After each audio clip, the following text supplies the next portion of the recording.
The morning sun cast long shadows across the NATO headquarters in Brussels as Lieutenant Sarah Mitchell adjusted her dress uniform for the third time.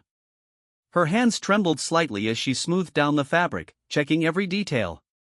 Today was the most important day of her military career.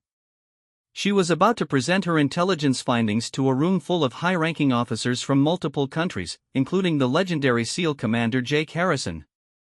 Sarah had worked tirelessly for months preparing this presentation. Her research on terrorist networks in Eastern Europe could potentially save thousands of lives. She had analyzed communication patterns, tracked financial flows, and identified key players that other intelligence agencies had missed. The data was solid, her conclusions were sound, and she knew her work could make a real difference. But, as she walked through the corridors of the NATO building, she could feel the familiar weight of judgment pressing down on her shoulders. At 28, Sarah was young for her rank, and her small frame and soft features often led people to underestimate her capabilities. She had learned to speak louder, stand taller, and work twice as hard just to be taken seriously in a male-dominated field. The conference room was already buzzing with conversation when Sarah arrived. Officers from the United States, United Kingdom, Germany, France, and several other NATO countries filled the seats around the large oval table. Their uniforms were crisp, their postures confident, and their voices carried the authority that came with years of command experience. Commander Jake Harrison sat at the far end of the table, his presence commanding attention without him having to say a word. Sarah had read about his legendary career, multiple tours in Afghanistan and Iraq, successful hostage rescues, counter-terrorism operations that had become classified case studies. His steel-gray eyes seemed to take in everything around him, missing no detail. When those eyes briefly met hers, Sarah felt a flutter of nervousness mixed with determination. "Ladies and gentlemen," announced General Patterson, the meeting coordinator, "will begin with Lieutenant Mitchell's intelligence briefing on the Eastern European situation." Sarah stood up, her laptop already connected to the large screen at the front of the room. She had rehearsed this presentation countless times, but facing this particular audience made her mouth feel dry. She took a deep breath and began. "Good morning, distinguished officers. Over the past 6 months, I've been tracking a sophisticated terrorist network operating across the Romanian-Bulgarian border. What makes this group particularly dangerous is not just their capability, but their complete invisibility to traditional surveillance methods." As Sarah spoke, she noticed some officers checking their phones, others whispering quietly to their neighbors. A few seemed to be listening, but their expressions remained skeptical. She pressed on, pulling up detailed maps and communication intercepts. "The group calls itself Shadow Dawn, and they've developed a unique recruitment strategy. Instead of targeting disaffected youth in urban areas, they're focusing on rural communities that have been economically devastated by recent policy changes. They're essentially buying loyalty with the promise of financial stability." Colonel Brennan from the UK delegation interrupted with a dismissive wave of his hand. "Lieutenant, with all due respect, we've heard theories like this before. Young officers often see complex conspiracies where simpler explanations exist. Are you certain you're not overthinking what might just be typical criminal activity?" Sarah felt heat rise in her cheeks, but she maintained her composure. "Sir, the evidence clearly shows coordination between cells across multiple countries. The financial transactions alone indicate a level of organization that goes far beyond typical criminal enterprises." "Evidence that you've collected how, exactly?" asked General Moeller from Germany, his tone suggesting he doubted her methodology. "How can we trust intelligence gathered by someone so early in their career?" The room fell into an uncomfortable silence. Sarah could feel the collective skepticism pressing down on her like a heavy blanket. She had anticipated some resistance, but the dismissive attitudes were more intense than she had expected. Commander Harrison, who had been quietly observing, finally spoke. "Lieutenant Mitchell, what makes you think your analysis is more accurate than the assessments we've been receiving from veteran intelligence officers?" His question was direct but not hostile, and Sarah sensed this might be her only real opportunity to make her case. "Commander Harrison, with respect, I believe my analysis is accurate because I've been looking at this from a different angle. While traditional intelligence focuses on known patterns, I've been tracking anomalies, things that don't fit the expected models. She pulled up a new slide showing a complex network diagram. For instance, everyone expected Shadow Dawn to follow typical hierarchical structures. But they're operating more like a distributed network, with autonomous cells that can function independently. This makes them incredibly difficult to dismantle using conventional approaches. Major Thompson from the French delegation let out a small laugh. That's quite ambitious thinking for someone so young. Are you suggesting that experienced intelligence professionals have been approaching this all wrong? The condescending tone in his voice was unmistakable, and Sarah felt her jaw clench. She had worked too hard and discovered too much to let these dismissive attitudes undermine her presentation. Major Thompson, I'm suggesting that sometimes fresh perspectives can reveal blind spots that experience might overlook. Blind spots? Colonel Brennan scoffed. Lieutenant, you've been in the field for what, 5 years? Some of us have been doing this work since before you graduated high school. Perhaps you should focus on learning from your superiors rather than trying to reinvent intelligence gathering. The room erupted in quiet murmurs of agreement. Sarah felt her face burning with embarrassment and frustration. She had spent months developing this intelligence, working 18-hour days, sacrificing her personal life, all to be dismissed because of her age and appearance. General Patterson looked uncomfortable with the direction the discussion had taken. Perhaps we should move on to the next item on our agenda, he suggested diplomatically. But Sarah wasn't ready to give up. This intelligence was too important, too critical to be shelved because of wounded egos and professional prejudice. Gentlemen, if I may continue, I believe the lives at stake here outweigh concerns about my experience level. She pulled up photographs of recent attacks that had puzzled other intelligence agencies. 3 weeks ago, a government building in Sofia was bombed using a device that security experts couldn't explain. 2 weeks later, a similar attack occurred in Bucharest. Traditional analysis suggested these were unrelated incidents, but my research shows they're part of a coordinated campaign.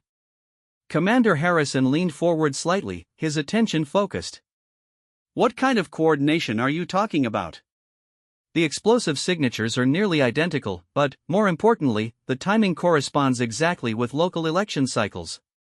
Shadow Dawn isn't just trying to cause chaos, they're trying to influence political outcomes by creating fear at strategic moments. For a moment, the room was quiet as officers considered this possibility. Then, Major Thompson spoke again, his voice dripping with sarcasm. So you're telling us that you've uncovered a massive international conspiracy that has escaped the notice of every other intelligence agency in NATO? I'm telling you that the data supports conclusions that haven't been drawn because no one has been looking at the complete picture, Sarah replied firmly. Colonel Brennan shook his head dismissively. This is exactly the kind of overreaching that we see from junior officers trying to make names for themselves. Lieutenant, your enthusiasm is admirable, but your conclusions are speculative at best. The criticism stung because Sarah knew her work was solid.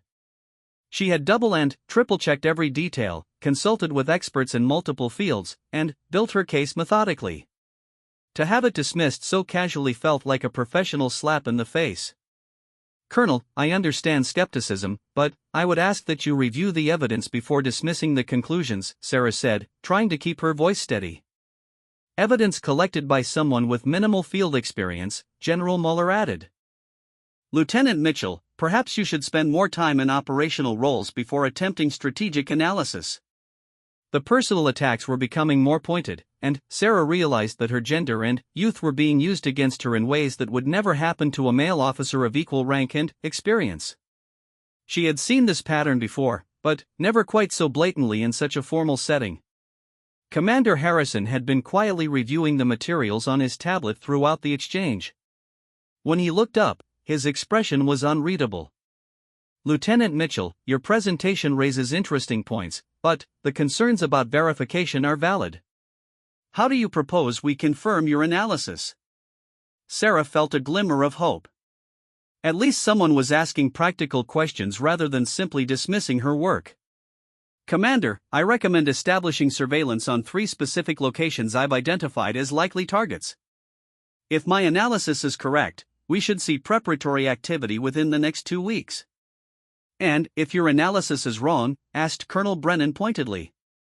Then, we've invested minimal resources in ruling out a potential threat, Sarah replied. But, if I'm right, we could prevent multiple attacks and, potentially capture key members of the network. General Patterson checked his watch impatiently. Lieutenant, we appreciate your work, but we need to move on to other pressing matters. Please submit your report through normal channels for further review. It was a polite dismissal, but Sarah recognized it for what it was, a bureaucratic way of shelving her work indefinitely. She had seen important intelligence disappear into the review process before, emerging months later after it was too late to be actionable. General Patterson, if I could just have 5 more minutes to explain the urgency of the timeline. Lieutenant Mitchell, Commander Harrison interrupted quietly, I think you've made your position clear. His tone wasn't harsh, but it was final. Sarah felt the weight of defeat settling on her shoulders as she gathered her materials. Around the table, officers were already shifting their attention to other matters, her carefully prepared intelligence dismissed as the overeager theorizing of an inexperienced junior officer. As the meeting moved on to other topics, Sarah remained standing for a moment longer, looking at the faces around the table. These were men who commanded respect, who had seen real combat, who had earned their positions through years of dedicated service. But, they were also men who seemed incapable of recognizing valuable intelligence when it came from an unexpected source. She closed her laptop and returned to her seat, feeling smaller than she had when the day began. The presentation she had hoped would establish her credibility had instead reinforced every stereotype about young female officers being too ambitious and not experienced enough for serious intelligence work. The rest of the meeting passed in a blur of routine updates and administrative discussions. Sarah tried to pay attention, but her mind kept returning to the dismissive comments and the casual way her months of work had been set aside.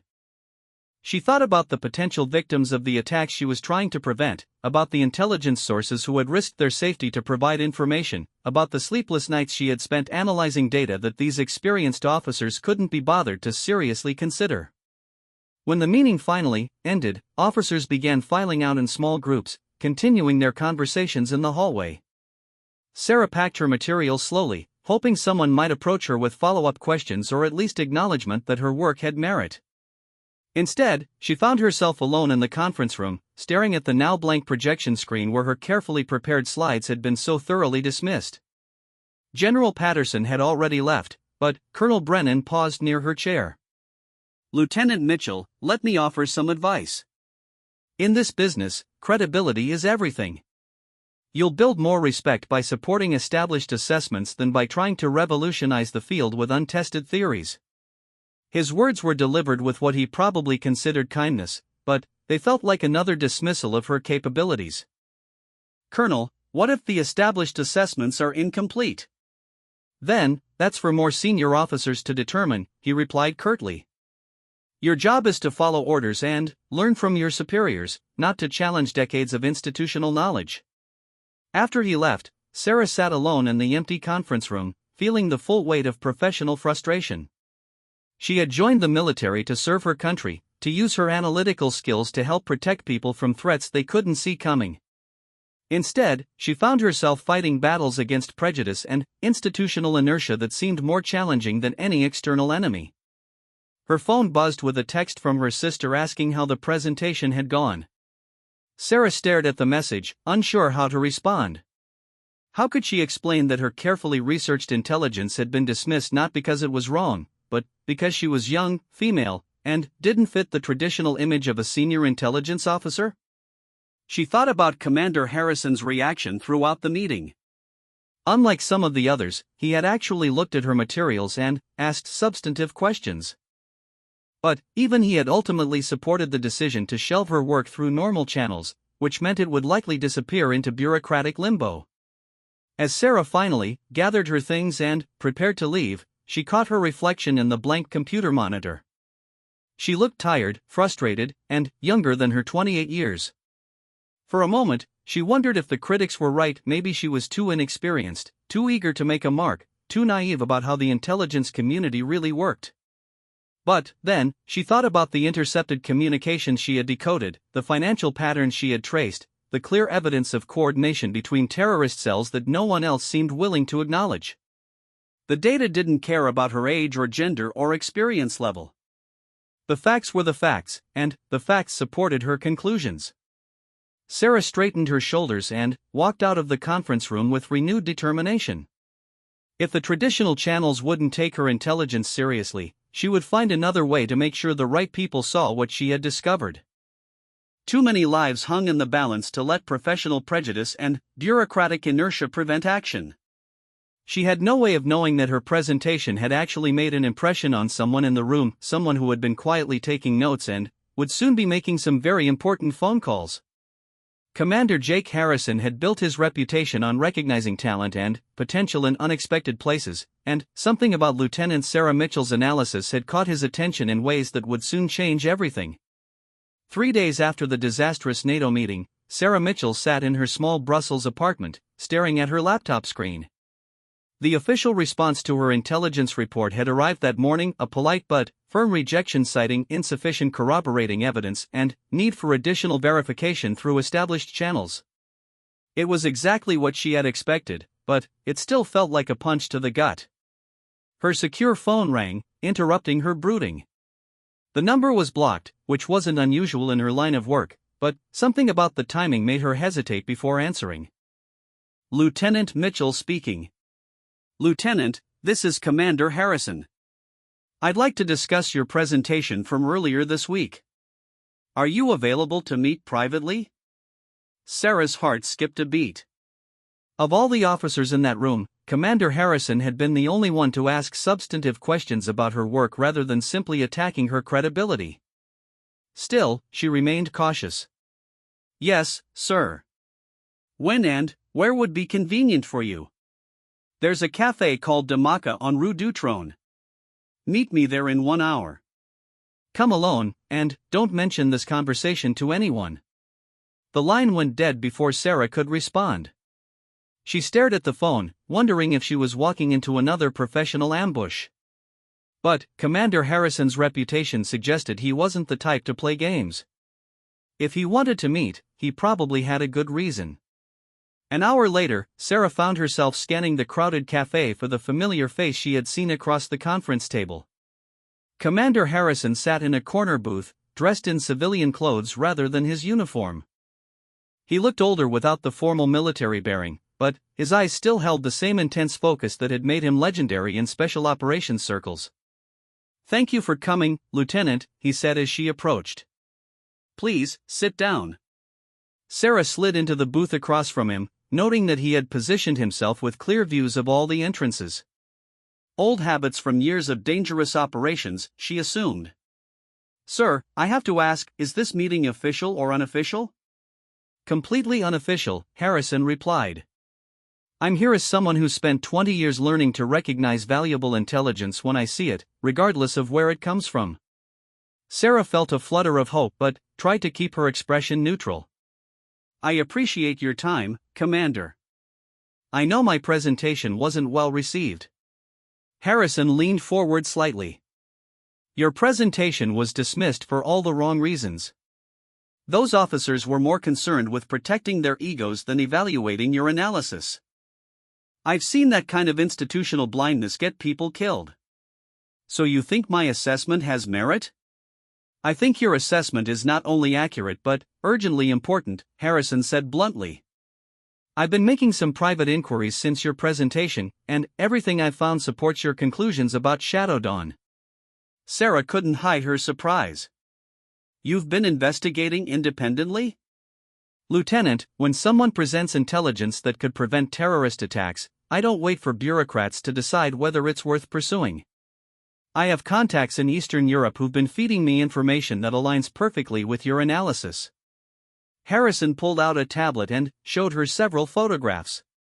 These were taken yesterday at a warehouse outside Bucharest. Notice anything familiar? Sarah studied the images, her analytical mind immediately picking up on details. Those are the same vehicle models mentioned in the intercepts I analyzed. And that equipment. She paused, her eyes widening. Commander, those are bomb-making materials. Exactly. Your intelligence led me to this location. My contacts confirm that this warehouse has been active for weeks, with regular deliveries of materials that match the explosive signatures from the previous attacks. Sarah felt vindicated but also alarmed. If they're actively preparing for attacks, we need to alert the authorities immediately. That's where it gets complicated, Harrison said grimly. The authorities would want to know how we obtained this intelligence, and, officially, you've been told to drop your investigation. If we go through normal channels, this will get buried in the same bureaucracy that dismissed your original analysis. So what are you suggesting? Harrison was quiet for a moment, seeming to weigh his words carefully. I'm suggesting that sometimes protecting people requires operating outside normal channels. I have a team that specializes in situations where official responses are too slow or too compromised by politics. Sarah realized what he was proposing. You want me to work with you on an unofficial operation? I want you to help me save lives that will be lost if we wait for NATO to finish reviewing your report, Harrison replied. But, I need to be clear about what that means. This wouldn't be sanctioned by your command structure. If things go wrong, you could face serious consequences. The weight of the decision pressed down on Sarah. Her entire career had been built on following proper procedures and working within established systems. But those same systems had just demonstrated their inability to respond to urgent intelligence when it didn't fit their preconceived notions. Commander, what exactly would my role be in this unofficial operation? Intelligence analysis and coordination. You know more about Shadow Dawn's structure and operations than anyone else. My team has the tactical capabilities to disrupt their activities, but we need your expertise to identify the right targets and timing. Sarah thought about the intercepted communications she had decoded, the pattern of attacks she had predicted, the innocent people who would die if Shadow Dawn was allowed to continue operating. How much time do we have?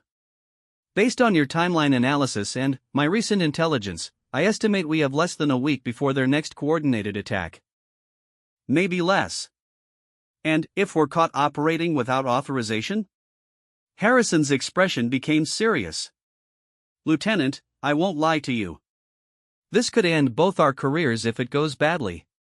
But if we don't act, people will die, and their blood will be on our hands for not using the intelligence we have. Sarah stared out the cafe window, watching ordinary people going about their daily lives, unaware that terrorist attacks might be imminent. These were the people she had joined the military to protect. How could she choose career safety over their lives? What do you need from me? Harrison smiled for the first time since she had met him. I need you to trust me, and I need you to be prepared to work harder than you've ever worked before. This won't be like regular intelligence work. We'll be operating in hostile territory with minimal support. Over the next 2 hours, Harrison outlined his plan.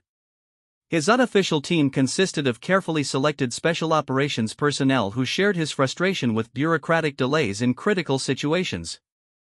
They had successfully conducted several unsanctioned missions over the years, always careful to avoid creating international incidents while still disrupting genuine threats. The key, Harrison explained, is precise intelligence and surgical strikes. We identify the specific individuals and locations that pose immediate threats, then neutralize them without causing collateral damage or political complications. Sarah found herself impressed by the thoroughness of his planning. This wasn't a rogue operation driven by ego or personal agenda, it was a carefully considered response to institutional failure. How do you ensure your actions don't have unintended consequences? Experience, careful planning, and team members who understand the difference between necessary action and reckless adventuring, Harrison replied. Every person on my team has proven their judgment in life or death situations. As the meeting progressed, Sarah realized that Commander Harrison wasn't just offering her a chance to see her intelligence acted upon, he was offering her the opportunity to work with professionals who took her analysis seriously and trusted her capabilities. After years of fighting for respect within traditional command structures, the idea was incredibly appealing. There's one more thing you should know, Harrison said as their conversation wound down. This team doesn't operate according to normal military hierarchies. We're all equals when it comes to decision-making. Your intelligence analysis would carry the same weight as tactical recommendations from senior operators. The contrast with her recent NATO experience couldn't have been starker. Instead of being dismissed because of her age and rank, she would be valued for her actual contributions. When would we start? Tonight. I have a safe house where the team is gathering to review your complete intelligence file and plan our response. Are you in? Sarah thought about her apartment, her regular duties, her carefully planned military career. Then, she thought about the warehouse photographs, the intercepted communications, and the ticking clock of Shadow Dawn's next attack. The choice was obvious. I'm in. That evening, Sarah found herself in a nondescript building in a quiet Brussels neighborhood. The safe house looked ordinary from the outside, but inside it had been transformed into a sophisticated operations center. Multiple computer screens displayed maps, communication intercepts, and surveillance footage. The equipment was more advanced than anything she had access to through official channels. Harrison introduced her to the team, 6 special operations veterans from different countries who had worked together on previous missions. There was Mike, a former British SAS operator who specialized in explosives, Elena, a Russian intelligence defector with extensive knowledge of Eastern European networks, Carlos, a Spanish counterterrorism expert, Ahmed, a former intelligence officer from Jordan, and 2 Americans, David and Jennifer, who had backgrounds in Navy SEALs and CIA operations respectively. What struck Sarah immediately was how they treated her. There were no dismissive comments about her age or experience, no questioning of her right to be in the room. They simply wanted to understand her intelligence analysis so they could plan effective responses. Lieutenant Mitchell, Elena said after reviewing Sarah's files, your work on Shadow Dawn's communication patterns is extraordinary. You've identified connections that major intelligence agencies missed completely. The financial tracking is particularly impressive, added Ahmed. I've been working this region for 10 years, and I never saw the patterns you've uncovered. For the first time in months, Sarah felt like her work was being properly appreciated by people who understood its significance. She spent the next several hours walking the team through her analysis, answering technical questions, and helping them understand the implications of different pieces of intelligence. Mike studied the warehouse photographs Harrison had obtained. Based on the materials visible here, they're preparing for multiple simultaneous attacks. Probably targeting government buildings or transportation hubs. The timing aligns with local elections in 3 countries, Sarah added. If they want maximum political impact, they'll strike within the next 72 hours. Carlos looked at the tactical maps. That gives us very little time to identify and neutralize multiple cells across different countries. We'll need to coordinate our actions precisely. Harrison nodded. Which is why we need to move tonight. Sarah's intelligence gives us specific locations and personnel to target. If we hit them simultaneously, we can disrupt the entire network before they realize they've been compromised. As the team began detailed operational planning, Sarah found herself taking on responsibilities she had never imagined. Instead of simply providing analysis to be used by others, she was helping plan and coordinate the actual operations that would act on her intelligence. It was exhilarating and terrifying at the same time. Lieutenant, David said during a planning break, I have to ask, are you sure you're ready for this kind of work? It's going to be dangerous, and there won't be any official backup if things go wrong. Sarah looked around the room at these experienced operators who were trusting her intelligence with their lives. I've spent months watching bureaucrats ignore critical intelligence while people's lives hang in the balance. I'm ready to do whatever it takes to stop these attacks. Jennifer nodded approvingly. That's what we needed to hear. Welcome to the team. As midnight approached, the team finalized their plans. They would split into 3 groups, each targeting a different Shadow Dawn cell simultaneously. Sarah would remain at the safe house, coordinating communications and providing real-time intelligence analysis to support the field operations. Remember, Harrison told the group, we go in quietly, gather evidence, and neutralize the immediate threat. Our goal is to prevent the attacks without creating an international incident that would compromise future operations. Sarah felt the weight of responsibility settling on her shoulders. Her analysis had led to this moment, and now people's lives depended on the accuracy of her intelligence and the skill of this unofficial team. It was exactly the kind of meaningful work she had always wanted to do, but the stakes had never felt so personal. As the team prepared to deploy, Harrison pulled her aside. "Lieutenant, I want you to know that bringing you into this wasn't just about your intelligence analysis. I've been watching your career, and I believe you have the judgment and courage to handle situations like this. Don't second-guess yourself." His confidence meant more to Sarah than any official commendation could have. For the first time since joining the military, she felt like she was working with people who truly valued her contributions and trusted her capabilities. Tomorrow would bring either vindication or catastrophe, but at least she would know she had done everything possible to protect innocent lives. The operations began at 0300 hours across 3 different countries. Sarah sat in the Safe House Command Center, surrounded by monitors displaying real-time feeds from each team location. Her heart pounded as she watched the tactical feeds and listened to the quiet radio communications from the field teams. "Alpha Team in position outside the Bucharest warehouse," came Mike's voice through her headset. Visual confirmation of 2 sentries and multiple vehicles matching Lieutenant Mitchell's intelligence. "Bravo Team approaching the Sofia location," reported Elena.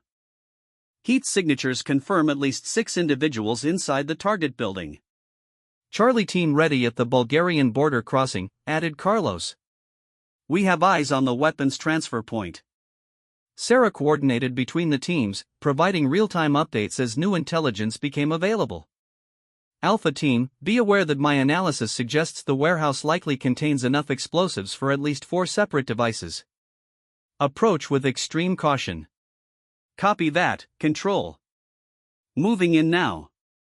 For the next 2 hours, Sarah watched her months of intelligence work transform into direct action. The teams moved with precision, neutralizing threats and gathering evidence while she provided analysis and coordination from the command center. It was the most intense and satisfying professional experience of her life. "Control, Alpha Team has secured the warehouse," Mike reported. "You were right about the explosives. We've found materials for at least 6 separate bombs, all in advanced stages of preparation. This attack was imminent." "Bravo Team reporting successful capture of 3 key operatives," Elena added. "We've also recovered detailed plans that confirm Lieutenant Mitchell's timeline analysis. They were planning to strike tomorrow." The relief Sarah felt was overwhelming. Her intelligence had been accurate, and the team had successfully prevented what could have been a devastating series of terrorist attacks. But the celebrations would have to wait. There was still work to do. "Charlie Team, Control. Based on evidence recovered by Alpha and Bravo teams, expect additional personnel at your location." The weapons transfer was intended to supply secondary operations. "Acknowledged, Control. We're seeing increased activity consistent with your assessment." As dawn broke over Brussels, the operations concluded successfully. All 3 Shadow Dawn cells had been neutralized, key operatives captured, and enough evidence gathered to support follow-up investigations by official agencies. Most importantly, they had prevented coordinated attacks that could have killed dozens of innocent people. When the teams returned to the safe house, Sarah finally allowed herself to feel the full impact of what they had accomplished. Her intelligence analysis had directly saved lives, and she had worked with a team that valued her contributions without reservation. "Outstanding work, Lieutenant," Harrison said as the team debriefed. "Your analysis was spot on, and your coordination during the operations was professional and effective." The other team members echoed his praise, but Sarah was too exhausted to fully process their words. The adrenaline was wearing off, and she was beginning to realize the magnitude of what she had just done: participate in unsanctioned military operations that, while successful, could still result in serious consequences if discovered. "What happens now?" she asked Harrison as the team prepared to disperse. "Now we make sure the evidence gets to people who can act on it officially," Harrison replied.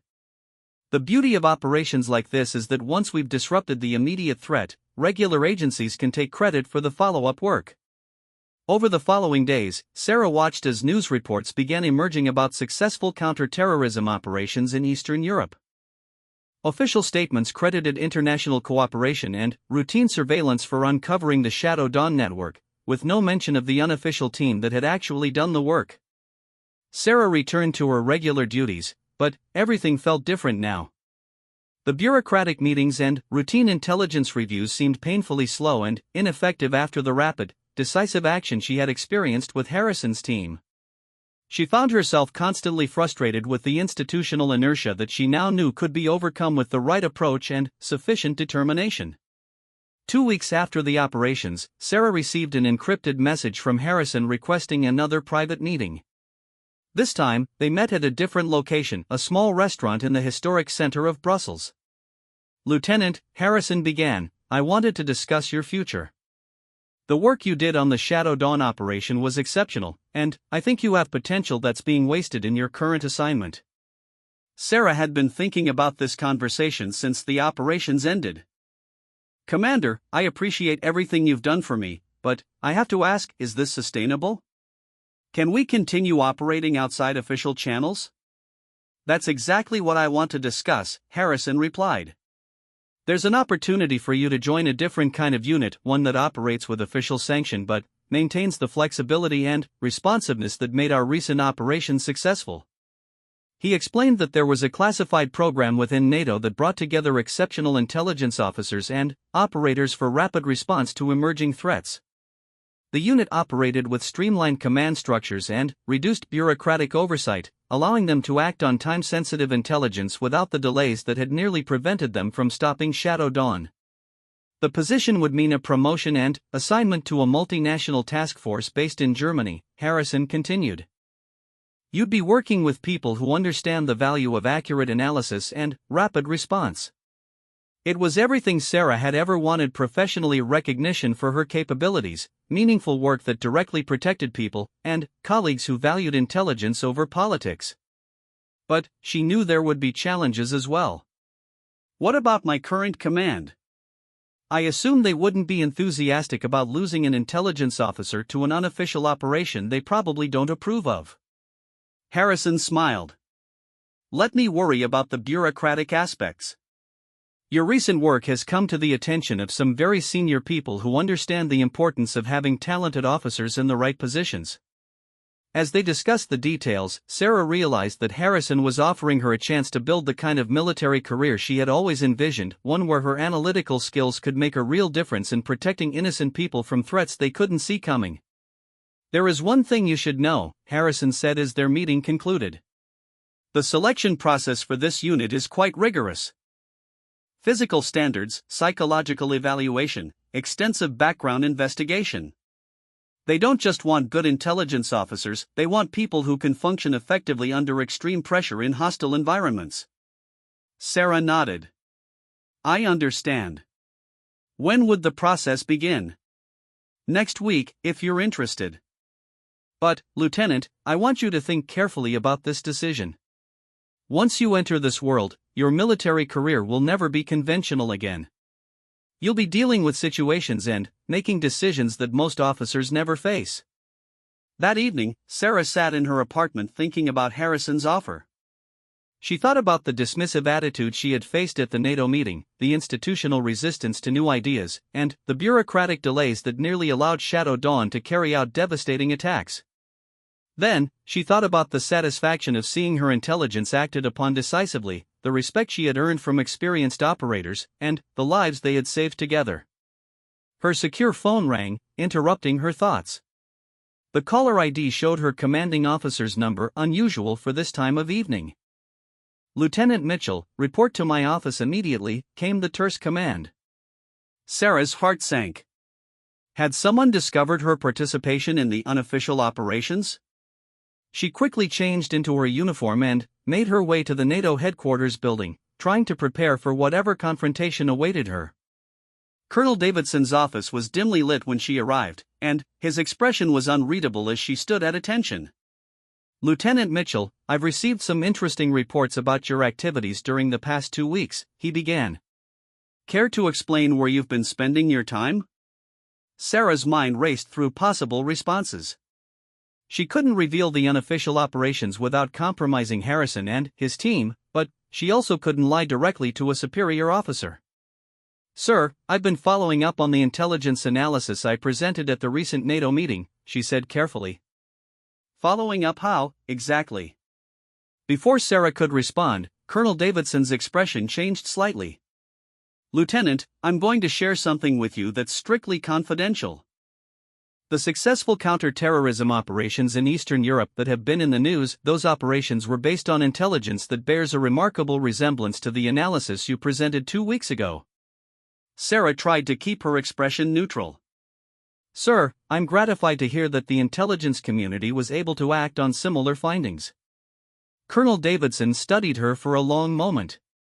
"Lieutenant, I've been in this business for 25 years, and I've learned to recognize when junior officers are involved in activities beyond their official assignments. What I can't figure out is whether I should be concerned about unauthorized operations or impressed by initiative and results." The silence stretched between them as Sarah waited to see which direction the conversation would take. "Here's what I know," Colonel Davidson continued. "The Shadow Dawn network that threatened multiple countries has been completely dismantled. Key operatives are in custody, planned attacks have been prevented, and follow-up investigations are proceeding smoothly. The operations were conducted with surgical precision and no political complications." He paused, looking directly at Sarah. "What I also know is that you've received a request for transfer to a classified NATO unit that specializes in rapid response to emerging threats. This request has been endorsed by some very senior people who apparently believe you have exceptional potential." Sarah's surprise must have shown on her face, because Colonel Davidson's expression softened slightly. "Lieutenant, I'm not going to ask you about activities that may or may not have occurred outside normal channels. What I will say is that the intelligence community needs officers who can think independently and act decisively when circumstances require it." He handed her a folder. "Your transfer request has been approved. You'll report to your new assignment in Germany next month. Congratulations on your promotion to captain." Sarah stared at the folder, hardly believing what she was hearing. Not only were there no consequences for her participation in the unofficial operations, but she was being promoted and transferred to exactly the kind of position Harrison had described. "Sir, I don't understand. How did this happen so quickly?" Colonel Davidson smiled for the first time since she had entered his office. "Captain Mitchell, sometimes the most important work in the intelligence community happens in ways that never appear in official reports. The people who recognize and support that kind of work tend to take care of officers who demonstrate the judgment and courage to do what's necessary." As Sarah left the building that night, she realized that her career had just taken a dramatic turn in the best possible direction. The dismissive attitudes and bureaucratic obstacles that had frustrated her for so long were being replaced by opportunities to work with people who valued her capabilities and trusted her judgment. Her phone buzzed with a text message from Harrison. "Congratulations on your promotion, Captain. Looking forward to working with you in Germany." Sarah smiled as she walked through the Brussels night, thinking about the journey that had brought her to this point. The disastrous NATO meeting that had seemed like professional humiliation had actually been the catalyst for the most important work of her career. Sometimes, she reflected, the biggest obstacles were just opportunities waiting for the right moment to reveal themselves. But, as she reached her apartment, Sarah noticed a black sedan parked across the street that hadn't been there when she left. 2 men in dark suits sat inside, making no effort to conceal their surveillance. Her training kicked in immediately. This wasn't random, and it wasn't official protection. Someone had been watching her, and they wanted her to know it. The game, it seemed, was far from over. The surveillance continued for 3 days. Sarah noticed the same black sedan, different times and locations, always with 2 men who made no effort to hide their presence. It was psychological pressure, designed to make her nervous and uncertain about her actions. But Sarah had been trained to handle surveillance, and she was more curious than frightened about who was watching her and why. On the 4th day, the pattern changed. Instead of distant surveillance, she received a direct approach. As Sarah left her apartment building for her morning run, a woman in an expensive suit intercepted her in the lobby. "Captain Mitchell, my name is Director Catherine Walsh from NATO Internal Security. I need to speak with you privately about recent events." Sarah recognized this as a formal interrogation request disguised as a polite conversation. Director Walsh, I assume you have proper authorization for this discussion? Of course. There's a cafe 2 blocks from here. Shall we walk? As they walked through the quiet Brussels morning, Director Walsh maintained the pretense of casual conversation, but Sarah could sense the underlying tension. This woman was conducting an investigation, and Sarah was clearly the primary subject. The cafe was nearly empty at this early hour, and Walsh chose a table in the corner where their conversation wouldn't be overheard. She ordered coffee for both of them, then got straight to business. Captain Mitchell, I'm investigating some irregularities in recent counterterrorism operations. Specifically, I'm trying to understand how intelligence that was officially rejected by NATO commanders somehow became the basis for highly successful operations conducted by unknown personnel. Sarah maintained her composed expression while her mind raced through possible responses. Director, I'm not sure I understand the question. Intelligence is often acted upon by various agencies through channels that individual officers aren't aware of. True, Walsh replied, but, in this case, the intelligence was very specific and the operations were conducted with tactical precision that suggests involvement by highly trained military personnel operating outside normal command structures. She pulled out a tablet and showed Sarah several photographs, the same warehouse and locations that Harrison's team had targeted during their operations. These images were taken by official surveillance teams who were monitoring suspected terrorist activities. What's interesting is that we have evidence of unidentified personnel conducting operations at these exact locations on the same night. Sarah studied the photographs carefully. They showed tactical vehicles and personnel, but the images were taken from too far away to identify specific individuals. Director, are you suggesting there were unauthorized military operations? I'm not suggesting anything, Captain. I'm trying to determine whether NATO personnel were involved in activities that weren't coordinated through proper channels. The conversation continued for nearly an hour, with Walsh probing for information while Sarah provided careful, truthful responses that revealed nothing about her involvement with Harrison's team. It was a delicate balance. She couldn't lie to a senior NATO official, but she also couldn't compromise ongoing operations or the safety of people who had trusted her. Captain Mitchell, Walsh said as their meeting concluded, I want you to understand that my investigation isn't punitive. If NATO personnel were involved in successful operations that saved lives, that's something we need to understand and, potentially incorporate into our official procedures. I understand, Director. If I become aware of any information relevant to your investigation, I'll be sure to report it through proper channels. Walsh smiled, but her eyes remained calculating. I'm sure you will, Captain. Enjoy your transfer to Germany. I understand you'll be working with some very interesting people. The fact that Walsh knew about her transfer confirmed that the investigation was comprehensive and ongoing. Sarah realized that her new assignment might not be the fresh start she had hoped for. She could be walking into a situation where her previous activities were already known and potentially compromising. That evening, Harrison contacted her for another private meeting. This time, they met at a secure location, a safe house that his team maintained for sensitive discussions. Captain Mitchell, Harrison began, I assume you've been contacted by NATO internal security about recent events. Yes, sir.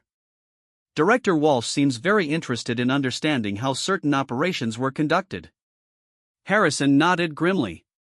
Walsh is thorough and persistent. She's been investigating unofficial operations for years, trying to determine whether there's a pattern of NATO personnel conducting unauthorized activities. Is this going to be a problem for the transfer to Germany? Actually, it might be an opportunity, Harrison replied. The unit you're joining in Germany operates with official sanction specifically because senior leadership recognizes that sometimes unconventional approaches are necessary. Walsh's investigation may actually validate the need for the kind of flexible response capability we've been developing. Over the next hour, Harrison explained the complex politics surrounding special operations within NATO. There were ongoing debates about how much autonomy specialized units should have, how quickly they should be able to respond to emerging threats, and how much oversight was necessary versus how much would compromise operational effectiveness. Your work on Shadow Dawn has become a case study, Harrison continued. The official intelligence community failed to recognize a genuine threat, bureaucratic procedures nearly prevented effective response, and unauthorized operations ultimately saved lives. It's exactly the kind of situation that justifies the existence of units like the one you're joining. So Director Walsh's investigation might actually support our position? If handled correctly, yes. The key is demonstrating that unofficial operations were necessary because official channels were inadequate, and that the results justified the risks involved. As they discussed strategy for dealing with the investigation, Sarah realized that her career was becoming entangled in larger institutional debates about military effectiveness and bureaucratic control. Her individual actions were being scrutinized as examples of broader policy questions. 2 weeks later, Sarah found herself in Germany, reporting to her new assignment with the NATO Rapid Response Intelligence Unit. The facility was unlike anything she had experienced before, a sophisticated operations center that combined the latest technology with streamlined command structures designed for quick decision-making. Colonel James Parker, the unit commander, was a veteran intelligence officer who had spent years frustrated by the limitations of traditional bureaucratic approaches to emerging threats. "Captain Mitchell," he said during her initial briefing, "your work on the Shadow Dawn network has been thoroughly reviewed by this unit. It represents exactly the kind of analytical capability and operational judgment we're trying to develop." The unit consisted of intelligence officers and operators from multiple NATO countries, all selected for their ability to work independently and make critical decisions under pressure. Sarah found herself in an environment where her analytical skills were not only valued but considered essential to the unit's mission. "Our charter," Colonel Parker explained, "is to provide rapid response to emerging threats that require immediate action. We have streamlined authorization procedures that allow us to act on time-sensitive intelligence without the delays that compromise effectiveness." During her first week, Sarah worked on several urgent intelligence assessments that demonstrated the unit's capabilities.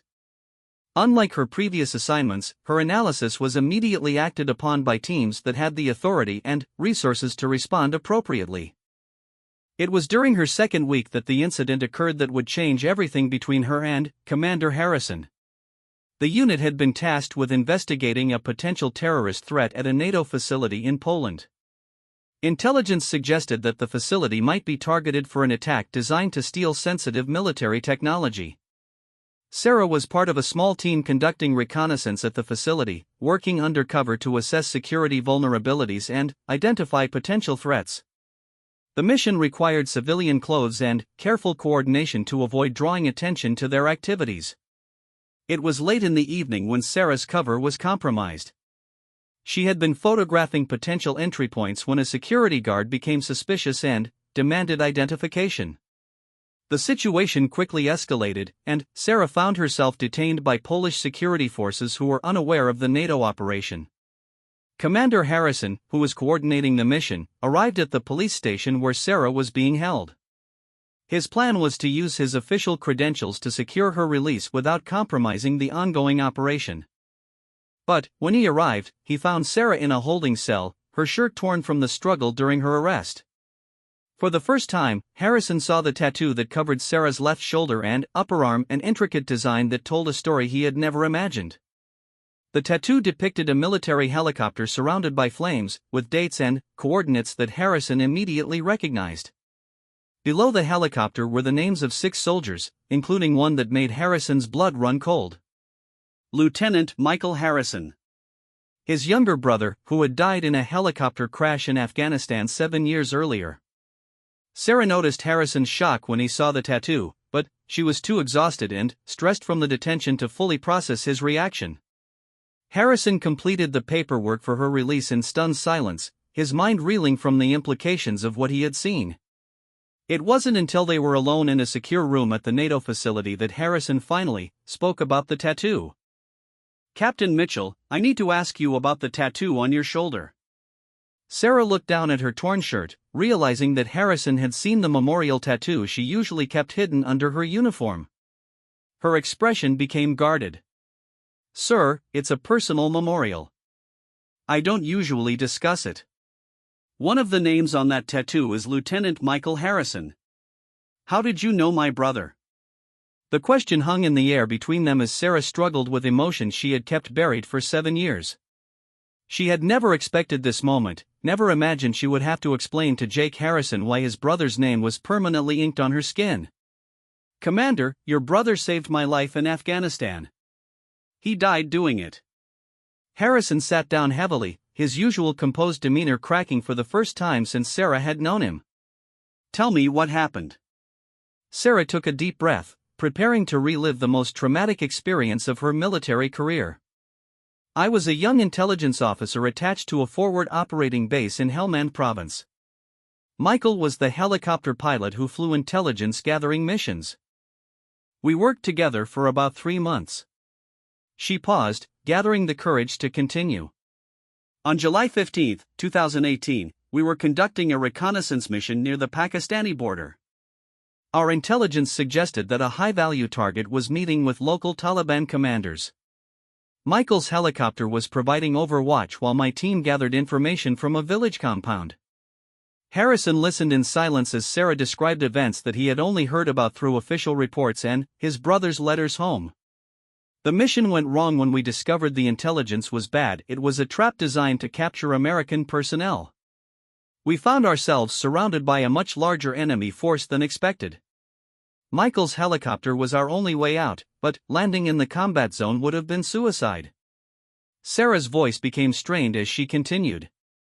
"Michael made the decision to land anyway. He told us over the radio that he wouldn't abandon American soldiers regardless of the risk. During the extraction, his helicopter took heavy fire. He managed to get my team out, but the aircraft was too damaged to make it back to base. The crash happened about 2 kilometers from where he picked us up. By the time rescue forces arrived, Michael and his co-pilot were dead. If he had made the safe choice and left us there, he would have survived." Harrison closed his eyes, finally, understanding why his brother had received a posthumous Silver Star and why the official reports had been so vague about the circumstances of his death. "Captain Mitchell, why didn't you ever mention this connection?" "Sir, I didn't know you were Michael's brother until after I saw your name at the NATO meeting. By then, our professional relationship was already established, and I didn't want to complicate it with personal history." Harrison looked at the tattoo again, seeing new details he had missed before. The coordinates marked the location where his brother had died. The helicopter image was an exact replica of the aircraft Michael had flown. The 6 names were the team members whose lives had been saved by his brother's sacrifice. "Captain, this tattoo, how long after the incident did you get it?" "About a year later, when I was able to process what had happened and understand the impact Michael's decision had on my life and career. Every day I've served since then has been possible because of what he did." The revelation recontextualized everything about Sarah's military career and her relationship with Harrison. Her dedication to protecting people from threats they couldn't see coming, her willingness to take risks for accurate intelligence, her determination to see important work through to completion, all of it was influenced by the sacrifice Michael Harrison had made for her and her team. "Captain Mitchell," Harrison said quietly, "you need to understand something. Michael wrote to me about his missions, about the people he was working with. He mentioned a young intelligence officer who reminded him of our sister, someone who was brilliant at analysis but took too many personal risks trying to protect her team." Sarah felt tears building behind her eyes. She had never known that Michael had written about her to his family. "Michael believed that you had the potential to become one of the most effective intelligence officers in the military, but he worried that your sense of personal responsibility would lead you into dangerous situations. Looking at your career since then, I think he was right on both counts." Harrison stood up and walked to the window, looking out at the Polish countryside. "Captain, I want you to know that everything I've done to support your career, every opportunity I've helped create for you, would have happened regardless of your connection to Michael. Your capabilities and judgment stand on their own merits. But now that I know about Michael, I understand why you've been willing to take the risks you've taken. You feel obligated to justify his sacrifice by doing work that matters, by protecting people the way he protected you." Sarah nodded, unable to speak as emotions overwhelmed her carefully maintained professional composure. "Captain Mitchell, Michael's sacrifice wasn't a debt you need to repay through dangerous work. It was a gift he gave you because he believed in your potential to make a difference. The best way to honor that gift is to build the career he saw in you, not to risk your life out of guilt or obligation. As Sarah processed Harrison's words, she realized that her entire approach to her military career had been shaped by survivor's guilt and a sense of obligation to justify Michael's sacrifice. The risks she had taken, the willingness to operate outside normal channels, the determination to see important work completed regardless of personal consequences, all of it had been driven by the feeling that she owed her life to someone who had died saving her. "Commander, what do you think Michael would say about the work we've been doing together?" Harrison smiled for the first time since seeing the tattoo. "I think he would be proud to see that his sacrifice enabled you to save other people's lives. But I also think he would want you to value your own safety and career as much as you value the mission." As they prepared to return to Germany, Sarah felt a weight lifting from her shoulders that she hadn't even realized she was carrying. For 7 years, she had been trying to earn the right to the life Michael Harrison had given her. Now she understood that the life itself was the gift, and what she did with it should be guided by her own judgment and values rather than an impossible debt to someone who had died saving her. The revelation about the tattoo had shocked Commander Harrison, but it had also explained the exceptional dedication and courage that had first caught his attention. Sarah Mitchell wasn't just a talented intelligence officer, she was someone who understood the true cost of military service and the responsibility that came with opportunities earned through other people's sacrifices. As their aircraft flew back toward Germany, Harrison watched Sarah reviewing intelligence files for their next assignment. She worked with the same meticulous attention to detail that had made her analysis of Shadow Dawn so accurate, but there was something different in her demeanor, a sense of peace that hadn't been there before. Michael Harrison's sacrifice had saved more than Sarah Mitchell's life that day in Afghanistan. It had set in motion a chain of events that had led to preventing terrorist attacks, saving countless innocent lives, and developing new approaches to intelligence work that would protect people for years to come. The tattoo that had initially shocked Commander Harrison had become a symbol of something much larger, the way individual acts of courage and sacrifice could ripple through time to create outcomes that the original heroes never could have imagined. Michael Harrison had died protecting a young intelligence officer, never knowing that his sacrifice would eventually help save thousands of lives across multiple countries. As Sarah continued her work with the NATO Rapid Response Intelligence Unit, she carried with her both the memory of Michael's sacrifice and the understanding that the best way to honor that memory was to continue doing the work she was passionate about, but with the wisdom to value her own life as much as the mission itself. The story of her tattoo had shocked a SEAL commander and revealed connections neither of them had expected, but, more importantly, it had freed Sarah from the burden of survivor's guilt and allowed her to embrace the career and opportunities that Michael Harrison had died to make possible.